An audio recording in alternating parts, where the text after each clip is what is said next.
Ce qui semblait être un mercredi ordinaire au lycée allait être très différent. Où sont nos enfants? Les parents sont dévastés. Il vaudrait mieux que vous ne veniez pas ici.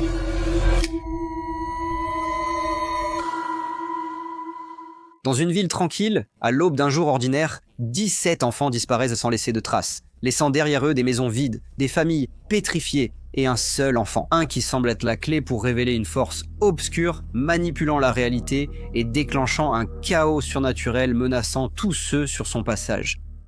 Il y a 2 ans, de nombreuses personnes sont mortes dans des circonstances étranges, mais leurs corps n'ont jamais été retrouvés, car la police et les autorités ont dissimulé toute preuve, n'ayant pas pu résoudre les affaires.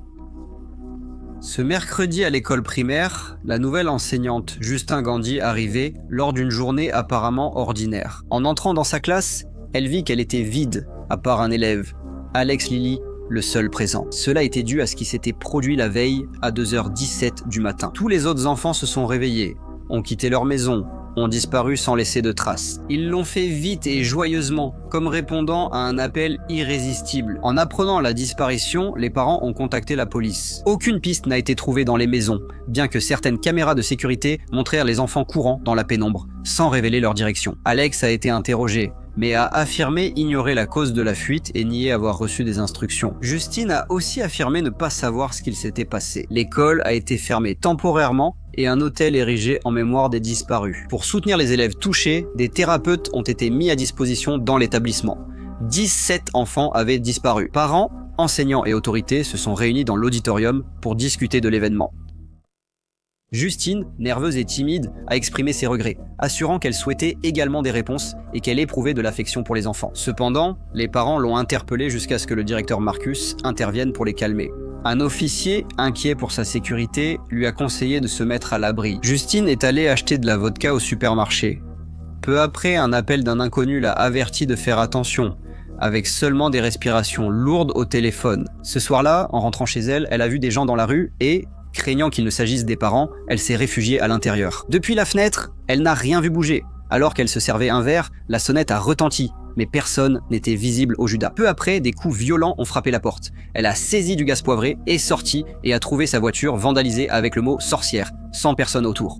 Déconcertée, elle est allée à l'école où le directeur lui a conseillé de se reposer quelques jours, car les parents étaient bouleversés. Bien qu'elle n'ait aucune responsabilité, Justine a demandé après Alex et le directeur a assuré qu'il allait bien avec une autre soignante, lui interdisant d'avoir tout contact avec lui. Suite à de précédents entretiens et un incident, Justine a insisté pour comprendre les faits, mais Marcus est resté ferme. En sortant, elle a senti le mépris des employés et des parents, puis a pleuré dans sa voiture. Plus tard, elle a vu les élèves rentrer chez eux, dont Alex. Le même jour, elle a signalé les dommages à son véhicule à la police, mais seule la plainte a été enregistrée. À la nuit tombée, elle est allée dans une taverne pour se distraire et a rencontré Paul.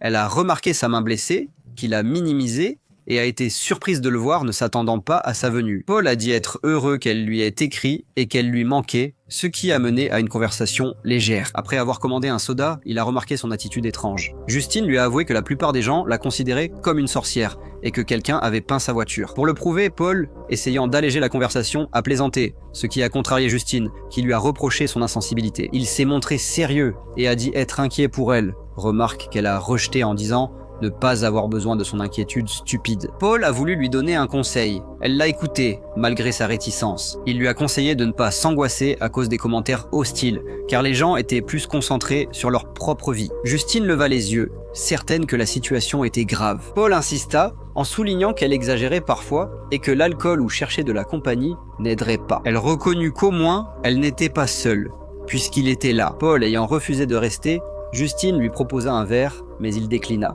Il passa finalement la nuit chez elle, puis au matin, elle l'accompagna à son travail et ils échangèrent quelques mots. L'indifférence de Paul face à l'affaire des 17 enfants disparus mit Justine mal à l'aise. Il répondit qu'il n'était pas détective et qu'il ne pouvait pas s'impliquer. Face à son insistance, il lui rappela que l'enquête devait être laissée aux professionnels. Après la tension, Paul sourit en la voyant. Elle répondit par un sourire avant de le traiter d'imbécile. En privé, Justin se rendit à l'école et observa Alex. En sortant, elle le suivit discrètement chez lui. Mais toutes les fenêtres étaient couvertes de journaux. Elle trouva une petite ouverture et vit 2 personnes immobiles. Terrifiée, elle recula et fit tomber des objets dans le jardin. puis tenta de regarder à nouveau. Les personnes ne s'étaient absolument pas déplacées. Elle appela Pierre pour lui raconter, mais il la réprimanda d'espionner l'enfant et lui demanda de laisser tomber. Plus tard, Justine retourna au supermarché acheter de l'alcool, où une femme l'attaqua en la poussant et lui versant une bouteille dessus. Interrogée sur Pierre, Justine expliqua qu'il lui avait dit que la relation était finie et s'excusa. Un autre client est intervenu et a stoppé l'attaque. Épuisée, elle est rentrée chez elle et a rêvé du jour de la disparition des enfants. La classe était pleine, mais les élèves restaient à leur pupitre. Alex se tenait debout, inquiétante et souriante, effrayant Justine. Elle se réveilla en sursaut, croyant voir une silhouette dans le couloir. Plus tard, en se garant devant la maison d'Alex, elle essaya de lui parler en lui expliquant à quel point cela avait été difficile pour elle. Mais Alex refusa de s'arrêter et courut vers sa maison. Elle attendit devant la maison tout l'après-midi et s'endormit dans sa voiture. La nuit, quelqu'un sortit de la maison avec une démarche étrange, portant de grands ciseaux.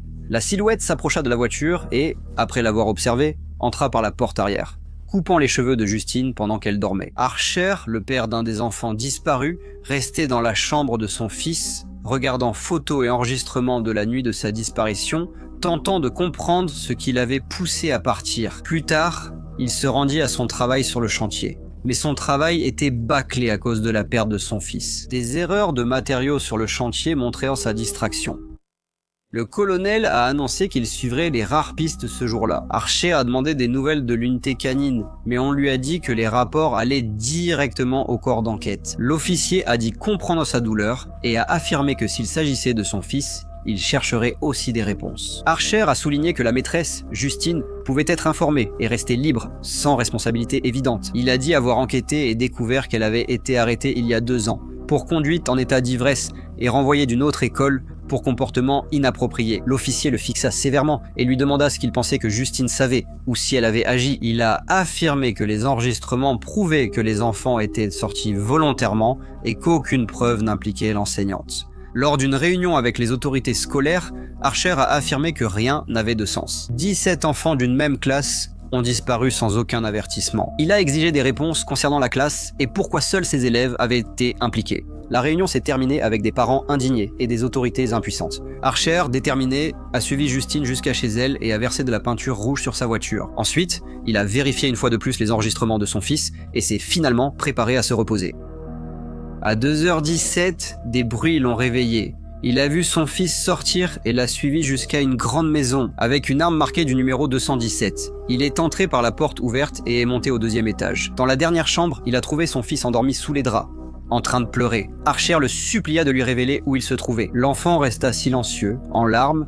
Il lui confia son amour et ses sentiments jamais exprimés. Soudain, une lumière intense illumina la chambre et le visage de l'enfant se transforma en celui d'un clown grotesque. Archer se réveilla en sursaut, criant. Le lendemain matin, il traça sur une carte le chemin que son fils avait parcouru et compta les maisons du quartier. Il s'est rendu chez la mère d'une autre fillette disparue pour consulter les vidéos de sécurité.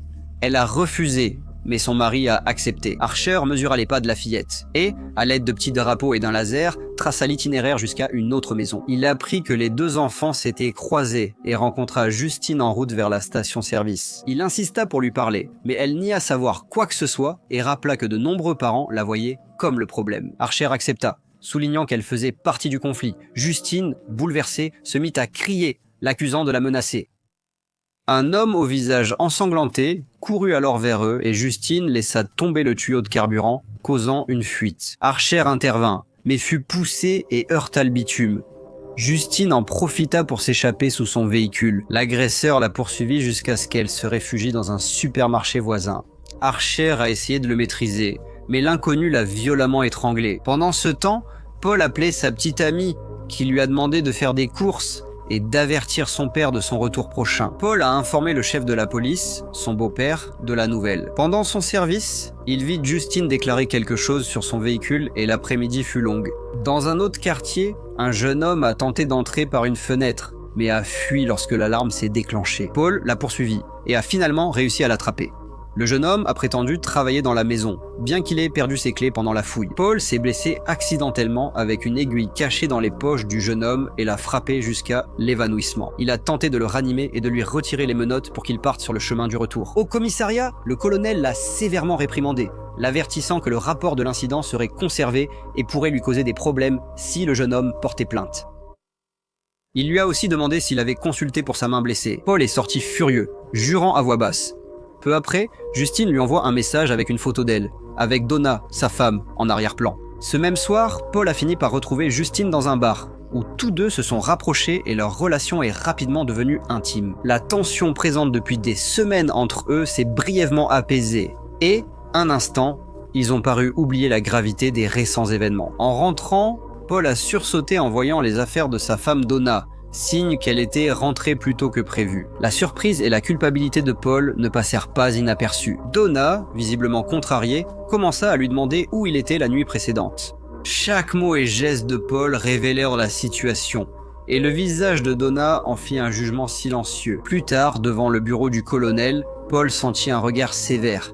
Il savait déjà ce qui s'était passé. La pression accumulée par la série de malheurs récents fit perdre le contrôle à Paul. Voyant James traverser vers le poste de police, il se mit à lui crier dessus follement, rappelant ses avertissements.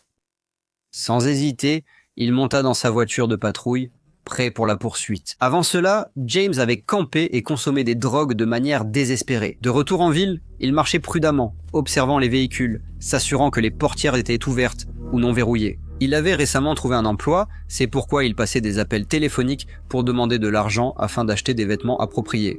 Avec les objets volés dans un sac à main d'une voiture, il est allé dans un magasin de prêt sur gage où il n'a trouvé qu'une tablette et un lecteur. Le responsable a refusé de les acheter, ce qui a accentué sa frustration après l'avertissement de Paul James. Il a entrepris une longue marche à pied, même sous la pluie, jusqu'à arriver à la résidence d'Alex. Il a tenté d'ouvrir la porte sans succès, et a vu que les fenêtres étaient scellées, ce qui ne l'a pas surpris sur le moment. Après avoir vérifié sans succès toutes les entrées, il a grimpé par une vigne jusqu'à une fenêtre ouverte du 2e étage et a réussi à entrer. Cherchant un abri contre la pluie, il a parcouru la maison déserte pièce par pièce. Y avait-il un ordre particulier? En essayant de mettre un film dans le lecteur vidéo, il distingua sur l'écran les reflets de plusieurs silhouettes assises sur le canapé. Surpris, il remarqua qu'elles restaient immobiles, comme en état de transe. Poussé par la cupidité, James chercha vainement des objets de valeur. Il découvrit une porte menant au sous-sol et descendit, trouvant le dos de plusieurs individus. En s'approchant, il vit un groupe d'enfants fixant le mur. Soudain, ils se tournèrent tous vers lui, déclenchant une terreur indicible. James, effrayé, s'excusa puis quitta précipitamment le sous-sol, fermant la porte derrière lui. Confus, il se demanda ce qu'il faisait là et les raisons de son comportement, tout en ramassant précipitamment quelques objets tombés. Il ne vit pas que les 2 personnes du canapé s'étaient levées et venaient vers lui. Pris de panique, il réussit à ouvrir la porte d'entrée et à s'enfuir précipitamment. Dehors, les occupants refermèrent et scellèrent la maison. Avec ce qu'il avait volé, James retourna au prêteur sur gage et vit une affiche promettant une récompense pour des informations sur les 17 enfants disparus. Se rappelant les enfants vus dans la cave, inquiet, il décida d'appeler la police. James assura qu'il connaissait l'endroit où se trouvaient les enfants et se proposa de les guider, bien qu'il craignît de les retrouver. Malgré sa réticence, il se rendit finalement au commissariat. Paul lui rappela son avertissement de ne pas revenir et James s'enfuit dans la forêt. Là, il aperçut une silhouette. Un clown avec une perruque orange. Il pensa que cette vision venait de la drogue et tenta de se calmer, mais, entendant des pas, il prit ses seringues pour se défendre. Quand quelqu'un a tenté d'ouvrir sa tente, il a planté les aiguilles dans la personne. Paul, furieux, braqua son arme sur lui. Terrifié, James expliqua qu'il savait où étaient les enfants. Paul, surpris, l'a forcé à le mener chez Alex. À leur arrivée, James exprima son inquiétude concernant la récompense, et Paul descendit du véhicule de patrouille, ils frappèrent à la porte et quelqu'un leur ouvrit. Les heures passaient lentement, Paul ne revenait pas, et James, coincé sur la banquette arrière, commença à s'impatienter. Paul arriva enfin et fit entrer James.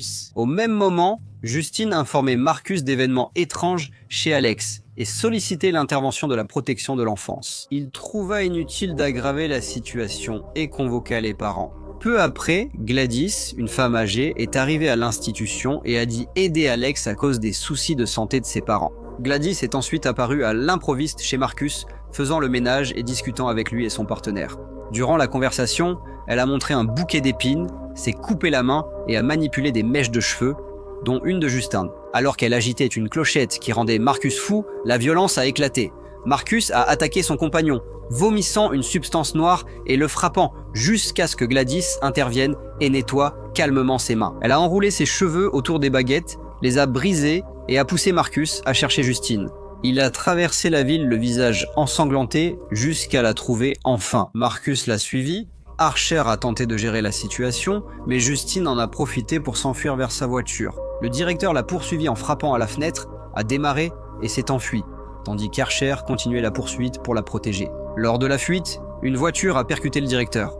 Archer est descendu pour l'aider et a vu que Marcus avait le crâne fracassé. L'homme a été transporté à l'hôpital où il a reçu des soins médicaux et a fait une déposition sur tout ce qui s'était passé. Justine, avec quelques égratignures, a exprimé sa gratitude à Archer pour son courage. Surprise par l'intensité des événements, il lui a confirmé qu'il avait été témoin de ce qui s'était passé, laissant Justine déconcertée et se demandant ce qu'elle venait de voir. Sur le retour, Archer a dit que la course du directeur lui paraissait étrangement familière. Il a affirmé l'avoir déjà observé chez son propre fils et chez l'une de ses camarades de classe, tous deux disparus après leur fugue. Il a expliqué que ce mode de déplacement était unique, comparable à un projectile allant droit vers sa cible sans détour. Archer a montré la carte et indiqué la route probable des enfants, concluant que les chemins se croisaient à un point précis.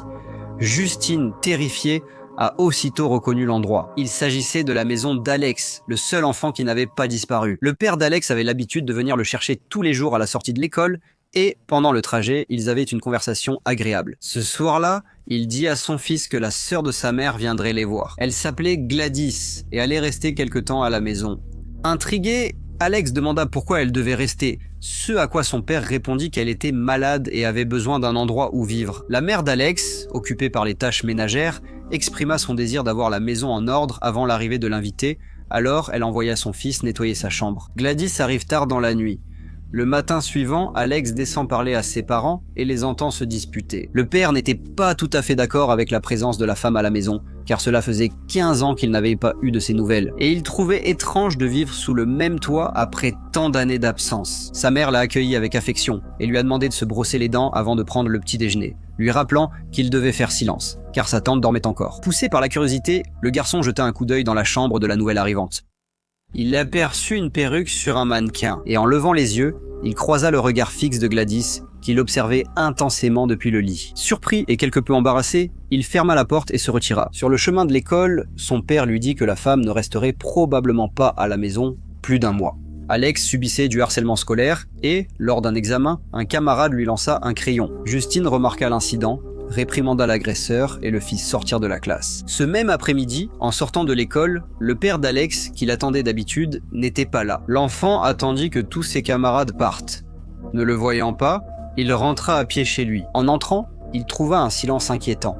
Ses parents étaient assis dans la salle à manger, immobiles et avec une expression absente, comme s'ils étaient hypnotisés. Quand il leur demanda pourquoi il n'était pas venu le chercher, son père répondit d'une voix lasse, lui demandant comment s'était passée sa journée. Gladys apparut alors et le salua avec un enthousiasme excessif, le traitant comme un bébé. Soudain inquiet, Alex demanda ce qui arrivait à ses parents. Elle répondit qu'ils allaient parfaitement bien. Incrédule, le garçon jeta un verre d'eau au visage de son père, sans réaction de sa part. La femme, agacée, le réprimanda sévèrement et lui ordonna de se brosser les dents et d'aller se coucher. Dès le matin, Alex remarqua que ses parents restaient immobiles dans la salle à manger, sans aucun signe de normalité. Gladys l'invita à s'asseoir et le rassura. Il ne devait pas s'inquiéter, ses parents se reposaient avant son départ à l'école. Elle lui fit promettre de ne parler à personne de sa tante, ni de l'état de ses parents. Gladys fit alors une démonstration avec une baguette magique. Elle se piqua le doigt et étala un peu de sang sur l'objet aux cheveux emmêlés. Puis elle demanda à Alex d'observer. Aussitôt, ses parents se lacérèrent eux-mêmes avec des fourchettes et couteaux, restant assis pendant l'automutilation. Quand Gladys plongea la baguette dans l'eau, la violence cessa aussitôt. Elle rappelle à Alex de tenir sa promesse, de garder le secret sur sa présence dans la maison. Sinon, assurait-elle, elle avait le pouvoir de forcer ses parents à s'entretuer, à se dévorer ou à se blesser sans pitié. Gladys indiqua à Alex qu'il devait se rendre à l'école en bus et il obéit. L'impact de ces événements fut tel qu'il passa la journée déconnecté, ignorant son entourage. De retour chez lui, il monta dans sa chambre et, entendant des bruits dans la pièce voisine, alla vérifier. Là, il trouva Gladys en pleine séance de ce qui semblait être une pratique de méditation. Elle l'avertit qu'il ne parlerait pas ce jour-là, mais lui ordonna de nourrir ses parents avec de la soupe instantanée, ajoutant qu'il devrait en racheter le lendemain. Alex suivit ses instructions, répétant cette routine chaque jour. Il allait à l'école et, seul, il s'occupait de subvenir aux besoins de ses parents. Une nuit, des gémissements le réveillèrent et le menèrent dans la chambre de Gladys, où il la trouva allongée au sol. Elle lui demanda de s'approcher. Alex lui offrit un verre d'eau, mais elle répondit que cela ne la soulagerait pas, avouant qu'elle était malade depuis longtemps. Elle exprima qu'elle avait espéré que la mère et le père d'Alex parviendraient à la faire se sentir mieux, mais que l'effet n'avait pas été celui attendu. L'enfant lui proposa d'aller à l'hôpital, mais Gladys, souriante et criant faiblement, répondit qu'on ne pourrait pas la soigner là-bas. Pourtant, elle ajouta qu'elle connaissait une autre façon dont il pourrait l'aider. Il devait lui apporter un objet personnel appartenant à chacun de ses camarades de classe. Alex resta silencieux, songeant à cette demande. Finalement, il lui demanda si, en obtenant cela, elle se sentirait mieux et quitterait sa maison. Gladys, après une brève pause, comprit qu'elle pouvait manipuler l'espoir du plus jeune à son avantage et lui répondit astucieusement que oui. Elle convainquit ainsi l'enfant d'obéir. À l'école, Alex observait prudemment quels objets il pourrait prendre à ses camarades en cours de gymnastique. Il en profita pour s'absenter et retourner en classe, où il vola les étiquettes personnalisées des casiers créés par chaque élève. Justine, en remarquant qu'Alex avait quitté le gymnase, le suivit et lui demanda s'il allait bien. Le garçon s'excusa, disant qu'il ne voulait pas jouer au basket et avait oublié quelque chose en classe. D'un geste inquiet, elle lui fit remarquer qu'il était plus silencieux que d'habitude ces derniers jours. Alex affirma d'une voix ferme allait bien, puis partit sans hésitation. Une fois arrivé à la maison, il remit à sa tante tout ce qu'il avait volé. Exactement à 2h17 du matin, Gladys commença à exécuter son plan. Elle se prépara à effectuer un rituel avec les objets, scellant la procédure avec sa salive. Alex, en entendant des bruits au rez-de-chaussée, descendit prudemment et la surprit. Au milieu de cet acte, il l'observa pendant qu'elle prononçait des paroles étranges et faisait sonner une cloche. Après la sonnerie, tous les enfants furent en transe jusqu'à la maison. Le lendemain matin, l'absence de ses camarades à l'école éveilla des soupçons, et Alex fut interrogé par les enseignants. On s'attendait à ce que le lundi, son père se présente à l'établissement pour donner des explications, mais Gladys a justifié son absence en affirmant qu'il avait subi un accident vasculaire cérébral. Face à la méfiance croissante, les autorités ont annoncé une visite d'inspection à la maison. Ce soir-là, Gladys a prévenu Alex qu'il devait se préparer à les accueillir. Il a passé des heures à nettoyer chaque recoin, tandis qu'elle s'occupait de cacher tous les enfants, les envoyant ailleurs avant l'inspection. Désormais, Alex devait prendre soin de ses parents et de ses 17 camarades, les nourrir et veiller sur eux, tout en gardant une apparence de normalité devant le reste du monde. En rentrant ce jour-là, il aperçut une patrouille de police devant sa maison.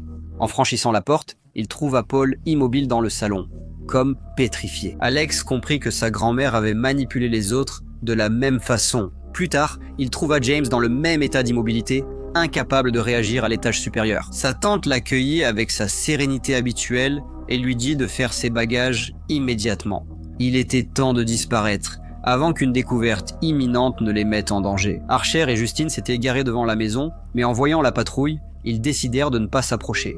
Cependant, un officier que Justine identifia comme Paul sortit brièvement et leur fit signe d'entrer. Ils sont entrés dans la maison sombre, Paul appelant Justine avec insistance, tandis qu'Archer restait à l'écart. Gladys avait prévenu Alex de ne pas franchir les limites de sel, mais Justine les a ignorées, sans savoir que ce serait une grave erreur. Dès lors, les marionnettes de Gladys ont attaqué. Archer en a maîtrisé une, tandis que Justine était poursuivie par Paul. Au milieu du chaos, Alex a franchi la barrière de sel pour accéder à la chambre de Gladys. Malgré l'interdiction, Paul a coincé Justine dans la cuisine. Désespérée, elle a tenté de l'attaquer avec un éplucheur, sans succès. Il lui a arraché l'objet et a commencé à l'étrangler. Pendant ce temps, Archer se battait contre James, dont la force diminuait, mais qui ne cessait de l'attaquer. Au cours de la lutte, ils ont accidentellement ouvert la porte du sous-sol, où ils ont découvert les enfants disparus. Justine est apparue et a tiré sur James en traversant la ligne de sel. Les propres parents d'Alex se sont retournés contre lui, le forçant à s'échapper par la salle de bain. Justine, réalisant la gravité, a tiré sur Paul au cou puis à la tête, forçant Alex à le lâcher. Dans la chambre de Gladys, il a pris l'une des branches de l'étrange arbre qu'elle gardait et une perruque, puis s'est enfermé dans la salle de bain pour se protéger. Au rez-de-chaussée, Archer a croisé Gladys dans le sous-sol en cherchant son fils, qu'il a manipulé avec un collier pour qu'il attaque Justine. Pendant ce temps, Alex préparait la baguette avec un des cheveux de la perruque et son propre sang en brisant la baguette. Toutes les pétrifications et possessions causées par Gladys cessèrent aussitôt. Les enfants, effrayés, s'enfuirent tandis que Gladys, paniquée, courut dans le jardin, puis entra dans la maison d'une famille inconnue. Les enfants l'ont vite rattrapée, la renversant et l'agressant dans une frénésie. Les parents d'Alex ont retrouvé leurs esprits et arrêté la violence. Puis Archer a libéré Justine. Épuisée et terrifiée, la vieille femme a été brutalement vaincue, démembrée par la force brute des enfants, et, avec sa mort, la malédiction qu'elle exerçait sur tous s'est dissipée. Archer suivit le chaos pour retrouver son fils, tandis que Justine, inquiète pour Alex, monta au 2e étage. Il fut finalement retrouvé enlaçant ses parents, toujours en transe, et transféré pour leur rétablissement. Et il resta sous la garde d'une autre de ses tantes. Les enfants ont réussi à retrouver leur famille. Certains ont retrouvé une vie normale, tandis que d'autres sont restés durablement marqués par le traumatisme et l'influence de la sorcellerie qu'ils avaient subie. Et ainsi se termine cette histoire sombre et troublante. Si tu as aimé cette histoire, like, abonne-toi et active la cloche pour ne rien manquer des prochains récits. On se retrouve à la prochaine, abonne-toi.